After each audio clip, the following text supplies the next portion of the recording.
थोडंसं हा जो व्हिडिओ मी शूट केला आहे तर शेवटी आल्यानंतर मला लक्षात आलं शेवटचं एक्झाम्पल झाल्यानंतर की याचा जो मोबाईलचा आपण मायक्रोफोन कनेक्ट करतो तो मी कनेक्ट करायला विसरलो होतो. तर या व्हिडिओमध्ये थोडासा आवाज कमी असणार आहे. डायरेक्ट मोबाईलवरती शूटिंग झालंय त्याचं, तर तेवढं फक्त ऍडजस्ट करून घ्या. Okay, thank you.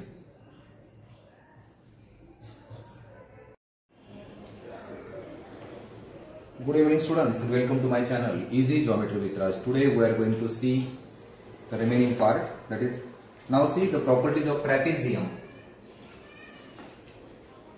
Trapezium म्हणजे समलंब चौकोन.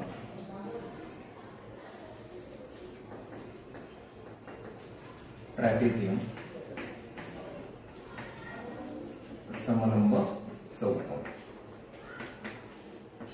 ट्रॅपेझियम कसा असतो एक समजून घ्या. या पद्धतीने ए बी सी डी. आता अपोजिट साइडची एकच पेअर फक्त पॅरलल असते. त्याच्यामुळे डेफिनेशन काय दिली बघा. When only one pair of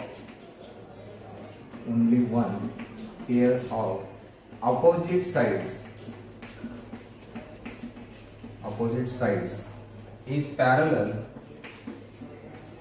then it is called, then the quadrilateral is called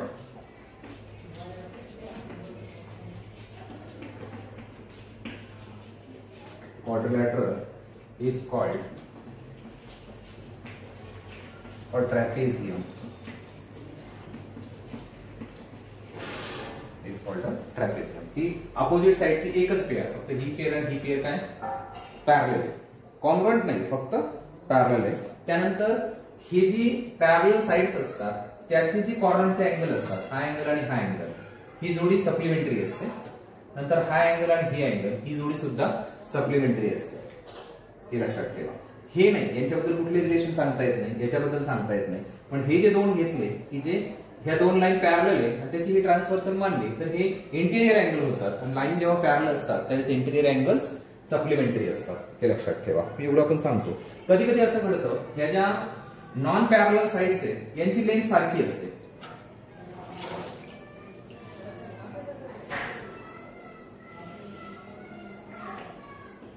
P Q R S. ह्या दोन्ही जर सारख्या असतील, नॉन पॅरलल साइड ज्या आहेत त्या जर सारख्या असतील तर त्याला म्हटलं जातं आयसोस्केलस ट्रॅपेझियम.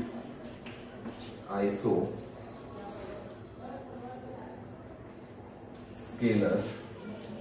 ट्रॅपेझियम. त्याला म्हणतात समद्विभुज समलंब चौकोन. समद्विभुज समलंब चौकोन.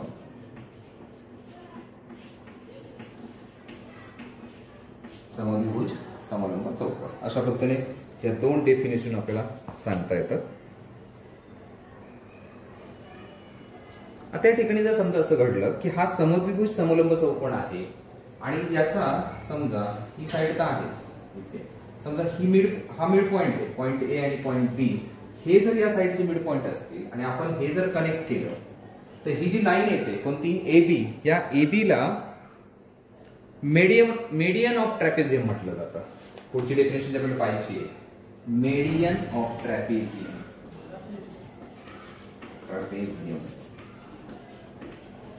मेडियन ऑफ ट्रॅपेझियम कोणाला म्हणायचं? जर हा आयसोस्केलस ट्रॅपेझियम असेल आणि ज्या नॉन पॅरलल साइड आहेत त्यांचे मिड पॉइंट जर दिले असतील आणि ते जर एकमेकाला कनेक्ट करत असतील तर ती जी लाईन असेल किंवा सेगमेंट असेल त्याला आपण काय म्हणणार आहे? Median of trapezium. आणि इथे एक रिलेशन असं जाणवतं, 1 2 3 ह्या तिन्ही लाईन एकमेकाला पॅरलल असतात. हे लक्षात ठेवा.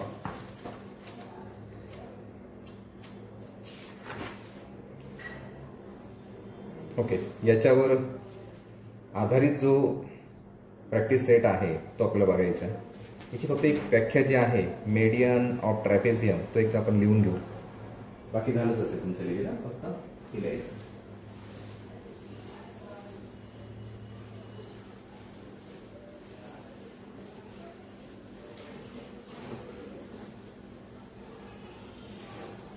थोडीशी फिगर इथे काढूया. P Q R S quadrilateral PQRS is isosceles trapezium. Scalous trapezium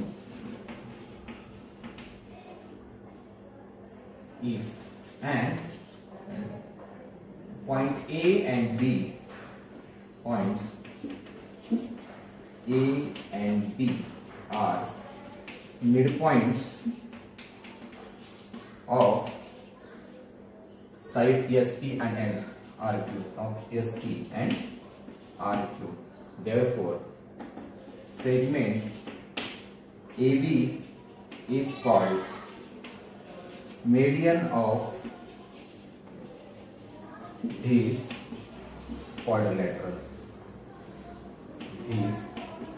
या quadrilateral चे काय असणार आहे median. त्याचबरोबर देन इथे देन शब्द वापरू शकतो.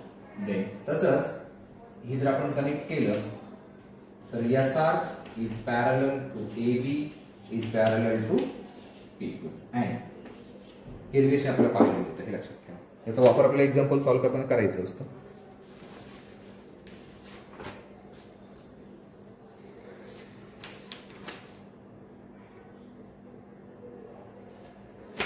ओके, बघूया practice set 5.4.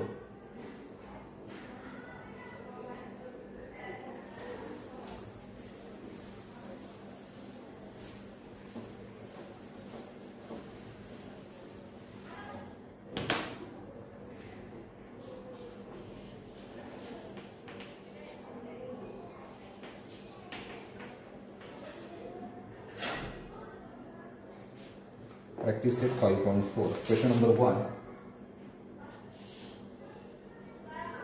In quadrilateral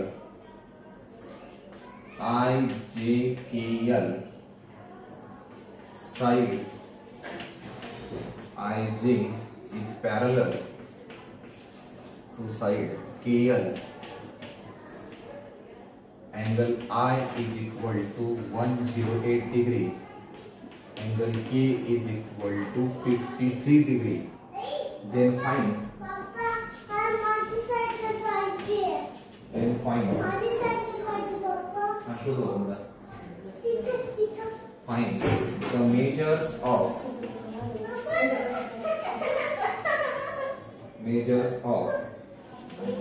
angle J and angle E. या दोन अँगलचं मेजरमेंट आपल्याला फाइंड आउट करायचं.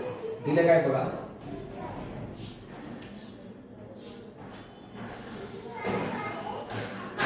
ओके, त्यापैकी साइड पॅरलल कोणते आहे IJ आणि KL. IJ K आणि L. ओके, नंतर I अँगल जो आहे तो 108 चा दिलाय. काम करूया आपण थोडंसं नाव देताना सुरुवात जर इथून केली तर आकृती जरा प्रमाणबद्ध वाटेल.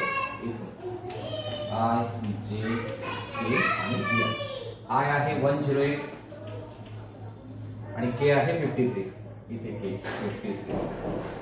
नंतर I नाही नावाचं उत्तर इथे. ओके, थांबायचं परत करतो. जे पॅरलल ते अगोदर घ्यायला लागेल आपल्याला.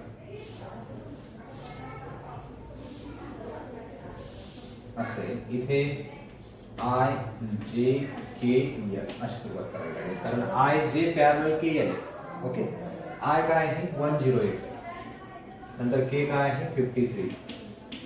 ओके, देन हे दोन उरलेले काढायचे आपल्याला. बरोबर आहे. आता देताना काय दिले बघा. Side IJ parallel side KL. Okay, मग असं जर असेल तर हा अँगल आणि हा अँगल ही पेअर कोणती होणार आहे इंटेरियर अँगलची म्हणजेच ते supplementary. Therefore angle I plus angle L is equal to 180 आणि कारण इंटेरियर अँगल्स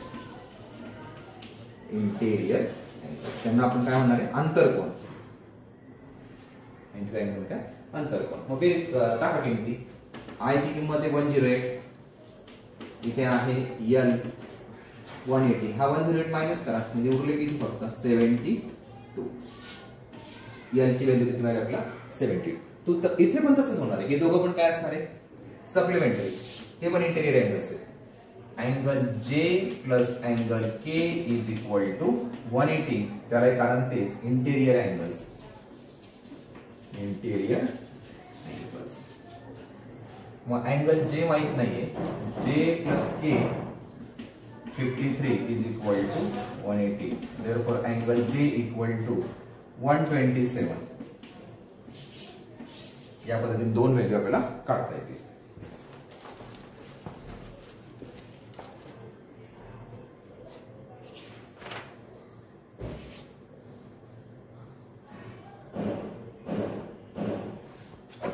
ओके, दोन व्हॅल्यू आहेत त्याच्या.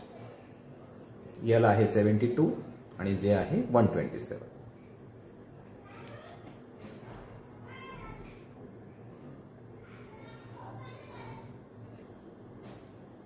ओके, ते कंप्लीट झालं असेल. पुढचं बघूया.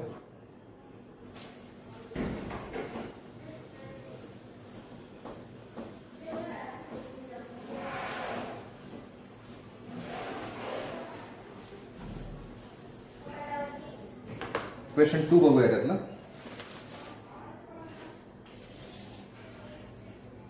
In quadrilateral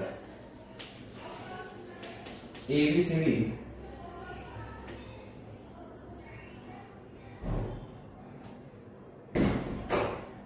okay, now see the second example. In quadrilateral ABCD, side BC is parallel to side AD. Side AB is congruent to side BC if angle A is equal to 72. Then find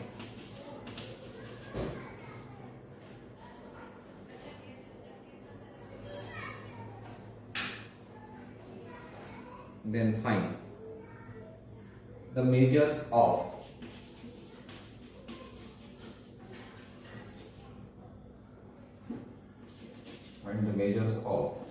angle B and angle D. Angle B आणि angle D काय दिले ते बघा एकदा.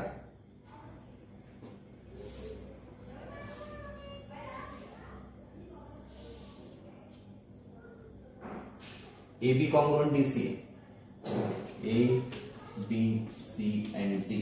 A B is congruent to DC. नंतर BC is parallel to AD. Okay, angle A घेऊन ठेवलाय 72 degree.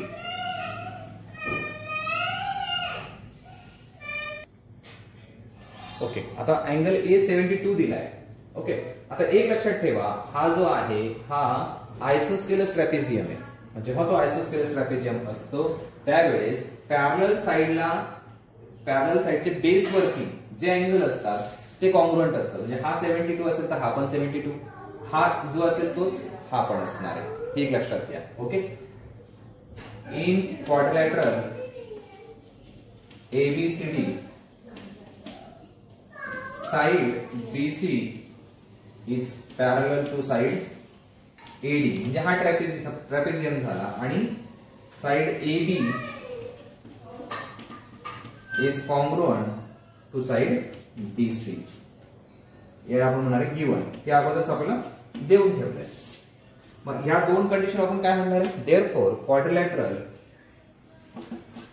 ABCD is an isosceles trapezium.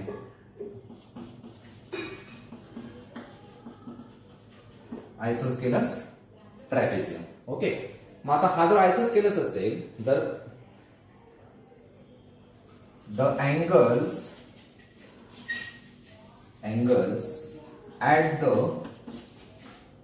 at the end of parallel sides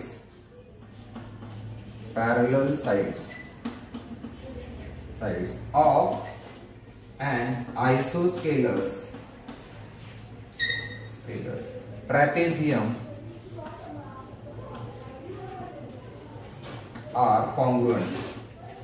ही एक प्रॉपर्टी लक्षात ठेवा की तो जर आयसोस्केलस ट्रॅपेझियम असेल तर ह्या बेसला किंवा पॅरलल साइडच्या एंडला जे अँगल असतील ते कॉन्ग्रुएंट असतात. म्हणजेच काय, angle A is equal to angle D is equal to 72 degree. आणि हे तर आहे, हे काय असणार आहे सप्लिमेंटरी, कारण इंटिरियर अँगल्स आहेत. ही एक किंमत मिळाली. खरं तर इथे आपण ते लिहायला पाहिजे होते इथे. ठीक आहे, जाऊ चला. Angle A plus angle B is equal to, एक काम करा, इथे जागा कमी पडते, थोडं कंप्लीट करा, मग घेऊया आपण पुढचं.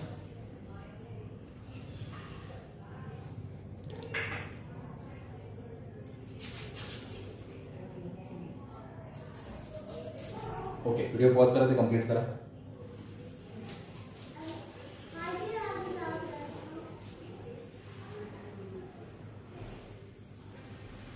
आता आपण लिहिणार आहे angle A plus angle B is equal to 180 interior angles. Interior angles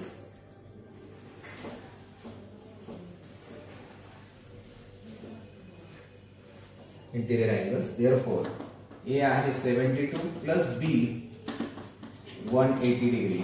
हा मायनस करा, 72 तिकडे, बी इज इक्वल टू 108. मग बी जेवढा आला तेवढा सी असणार आहे. Angle B equal to angle C is equal to 108. अशा पद्धतीने दोन्ही व्हॅल्यू आपल्याला काढता येतील.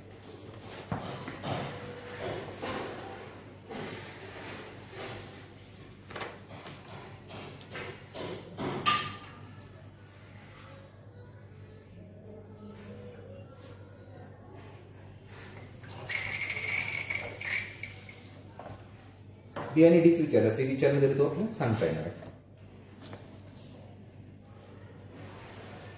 ओके, व्हिडिओ पॉज करा, ते कंप्लीट करा.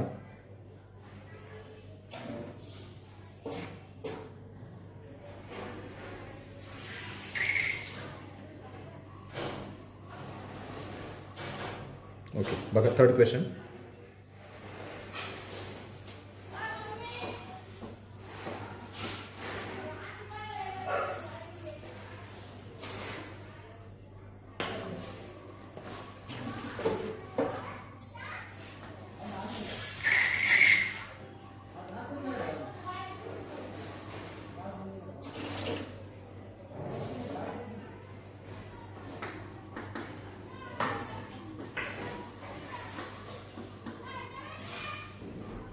In quadrilateral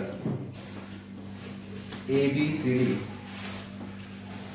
side BC is less than side AB.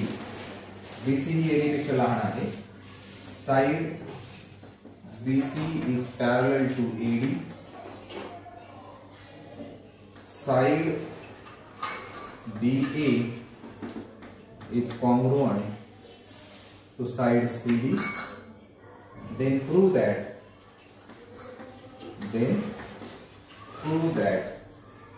angle ABC is congruent to angle DCB. ABC आणि DCB हे दोन अँगल कॉन्ग्रुएंट आहेत असं आपल्याला प्रूव्ह करायचं आहे. ओके, आता हे एक्झाम्पल सॉल्व्ह करताना एक कन्स्ट्रक्शन करावं लागेल. त्याचं प्रूफ काय बघा, त्याचं प्रूफ देऊया. Draw segment CE parallel to segment BA as shown in figure. Figure मध्ये शो केल्याप्रमाणे आपल्याला ती काढायचं. मी इथे काढणार आपण हे पॅरलल या ठिकाणी असा, याला नाव देणार E. ओके, हे पॅरलल. आता एक गोष्ट लक्षात घ्या, इथे ती जर पॅरलल झाली तर ऑलरेडी BC पॅरलल AD तर आहेच. BC पॅरलल AD हा गिवन पार्ट आहे. ओके, मग याचाच अर्थ काय होतो की BC जर AD ला पॅरलल असेल तर BC पॅरलल AE पण असणार आहे. That is BC parallel AE equation number 1. आणि आताच आपण प्रूफ हे करताना, कन्स्ट्रक्शन करताना, याला कन्स्ट्रक्शन म्हणा, याला प्रूफ नंतर म्हणू. इथे अगोदर काय म्हणतो, कन्स्ट्रक्शन, आणि मग इथे आपण सुरू करतोय आता प्रूफ. ओके, मग कन्स्ट्रक्शन मध्ये आपण काय घेतलंय की ही CE AB ला पॅरलल आहे. मग AB is parallel to CE equation number 2. आणि कुठून घेतोय आपण, कन्स्ट्रक्शन. तसं आपण मांडून घेतलं आपल्याला जे मिळवायचं आहे त्याच्यासाठी कन्स्ट्रक्शन. ओके, मग आता काय झालं की हा जो क्वाड्रिलॅटरल आहे, देअरफॉर क्वाड्रिलॅटरल AECB इज, आता बघा ही आणि ही साइड पॅरलल आहे, ही पण पॅरलल आहे, म्हणजे याचं काय झालं, हा पॅरलोग्राम इज अ पॅरलोग्राम. आणि तो जर पॅरलोग्राम झाला तर काय होणार आहे, अपोजिट साइड कॉन्ग्रुएंट असतील, अपोजिट साइड्स काय असतील, कॉन्ग्रुएंट असतील. आणि ही लाईन जर याला पॅरलल असेल तर हा अँगल आणि हा अँगल ही करस्पॉन्डिंग अँगलची पेअर तयार होते, ते पण कॉन्ग्रुएंट असतील. Okay, therefore side AB is congruent to side CE. Opposite sides of parallelogram. Opposite sides parallelogram आहे, पण अगोदरच गिवन मध्ये लिहून ठेवले AB is congruent to CD, but side AB is congruent to side CD.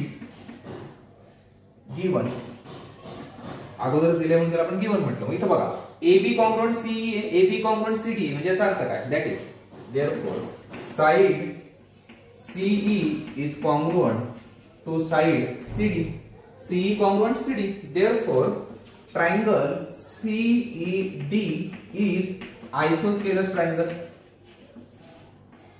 तो triangle कोण झाला, आयसोस्केलस. आणि ह्या साइड जर कॉन्ग्रुएंट असतील तर हे पायालगतचे कोण जे आहेत ते पण कॉन्ग्रुएंट असतात. मग angle CED is congruent to angle CDE. हे दोन कॉन्ग्रुएंट झाले या ठिकाणी. आणि ऍक्च्युअली काय असणार आहे, हा अँगल आणि हा अँगल सुद्धा काय असणार आहे, कॉन्ग्रुएंट असणार आहे. But angle BAE is congruent, BAE म्हणा किंवा BAD म्हटलं तरी काय अडचण नाहीये, BAD is congruent to angle CED. त्याला काय कारण देते, करस्पॉन्डिंग अँगल्स,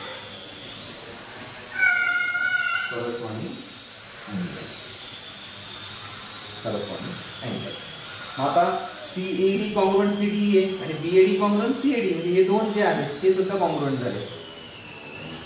इथपर्यंत कंप्लीट करा, पुढचं सांगतो.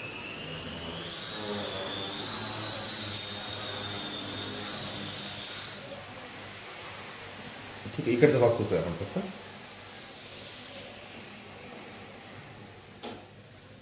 हा तर त्याला इक्वेशन नंबर देऊ शकतो तुम्ही 3 आणि याला 4. आपण म्हणणार फ्रॉम इक्वेशन 3 आणि 4, फ्रॉम इक्वेशन 3 आणि 4 याच्यावरून काय दिसतं आपल्याला, angle BAD is congruent to angle CED. आता A आणि D कॉन्ग्रुएंट झाला तर अल्टिमेटली मोठ्या क्वाड्रिलॅटरल साठी B आणि C अल्टिमेटली कॉन्ग्रुएंट होणार आहे. सिमिलरली वी कॅन प्रूव्ह, पण याचाच वापर करून पुढे प्रूव्ह करू शकतो काय जे विचारले ते. Angle ABC is congruent to angle DCB. Okay, हे आपण काय केले, प्रूव्ह केले.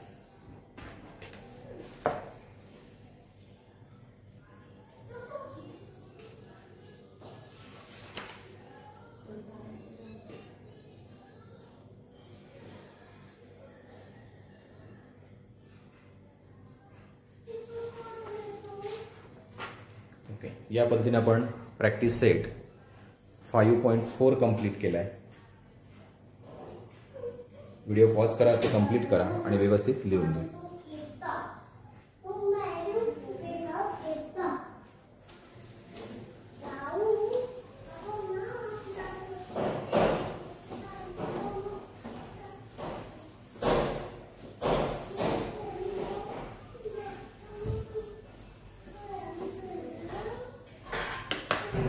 पुढचा जो टॉपिक आहे ज्याची गरज आपल्याला प्रॅक्टिस सेट 5.5 साठी पडणार आहे, खूप महत्त्वाचा थेरम आहे, तो थेरम एकदा आपण समजून घेऊ आणि मग उद्याच्या लेक्चरमध्ये प्रॅक्टिस सेट 5.6 5चा विचार करूया. बघा, थेरम ऑफ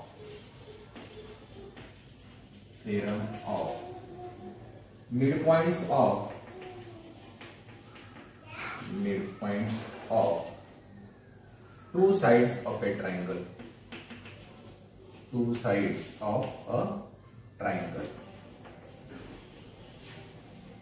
याचा अर्थ काय करतं समजून घ्या.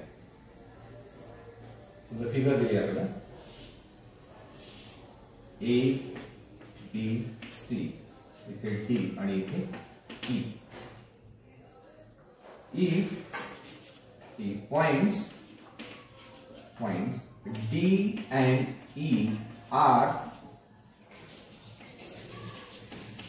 midpoints of side AB and side AC, यांचे जर मिड पॉइंट असतील आणि त्यांना जोडायचं काम जर हा सेगमेंट DE करत असेल, साइड DE काय करतोय, हे मिड पॉइंट कनेक्ट करण्याचं काम करतोय.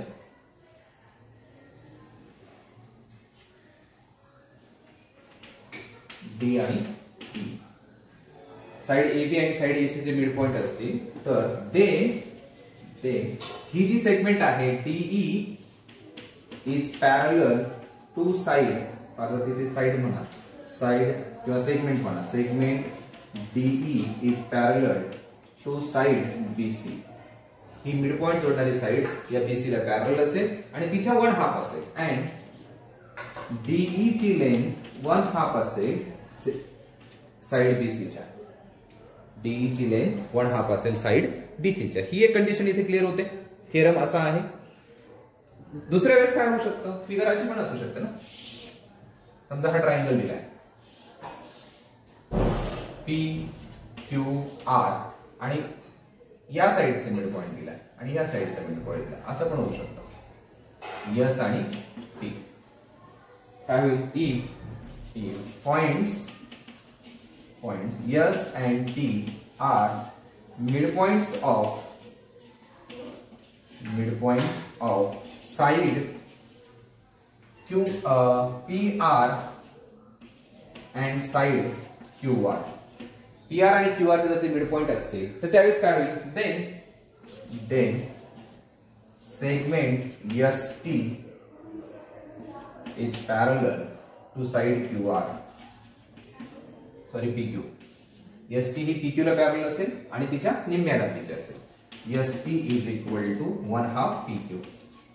ही झाली सेकंड कंडिशन. थर्ड कंडिशन कोणती असू शकते, इकडची. असा ट्रायंगल दिलाय आणि इकडून मिड पॉइंट आहे, समजा CDE F आणि G असं असू शकतं. If points F and G are midpoints of side CD and DE, then काय होईल, FG is parallel to CE and FG equal to 1/2 C.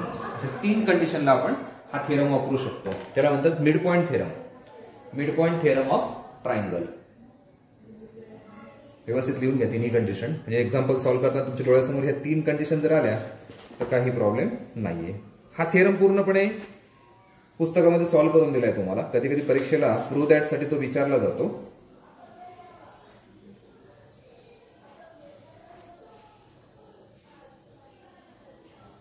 तर त्यावेळेस तुम्ही तो सॉल्व्ह करू शकतो. पुस्तकात बघून घ्या तो, काही अडचण तर विचारा, मला समजून सांगेल.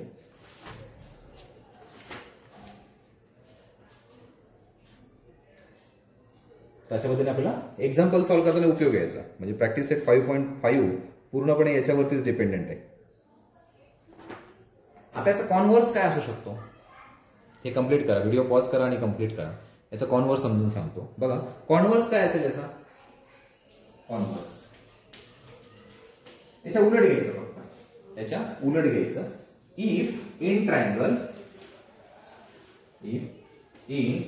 किंवा अगोदर इन ट्रायंगल घ्या. इन ट्रायंगल इफच घ्या. इफ इन ट्रायंगल ABC काय कंडिशन घ्या, दोन कंडिशन कोणत्या, segment DE is parallel to side BC and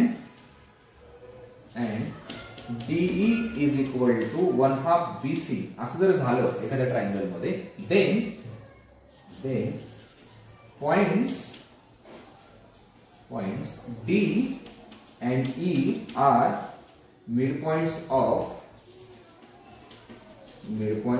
of side AB and side AC respectively या शब्दाचा अर्थ काय होतो की क्रमाने, म्हणजे D हा AB चा मिड पॉइंट असेल आणि E हा AC चा असणार. म्हणजे असं ज्यावेळेस आपण चेंज करतो याला आपण काय म्हणणार आहे, converse of mid point theorem. याला काय म्हटलं जाईल, converse of mid point theorem. अशा पद्धतीने तुम्हाला प्रूव्ह करायचं आहे, ते वापरायचं आहे. आणि याचा जे प्रूफ आहे मिड पॉइंट थेरमचा ते टेक्स्ट बुक मध्ये दिलेलं आहे, ते एकदा व्यवस्थित वाचा, लक्षात ठेवा. नाही आलं तर विचारा, मी समजून सांगेल. ओके, ठीक आहे. तर अशा पद्धतीने आपण पुढच्या जो प्रॅक्टिस सेट आहे 5.5 त्यासाठी जे आवश्यक आहे ते आता कंप्लीट करून घेतलंय. म्हणजे उद्याच्या लेक्चरमध्ये आपल्याला फक्त प्रूफ बघावं लागणार आहे. सोपे 3-4 उदाहरण आहेत फक्त. ओके, ठीक आहे. तर अशा पद्धतीने आपण 5.4 कंप्लीट केला आहे. जे चॅनलवरती नवीन असतील आणि त्यांना माझं टीचिंग आवडलं असेल तर चॅनल नक्की सबस्क्राईब करा आणि बेल आयकॉन प्रेस करायला विसरू नका. त्याचबरोबर ज्यांनी अगोदर चॅनल सबस्क्राईब केलाय त्यांचे खूप खूप धन्यवाद.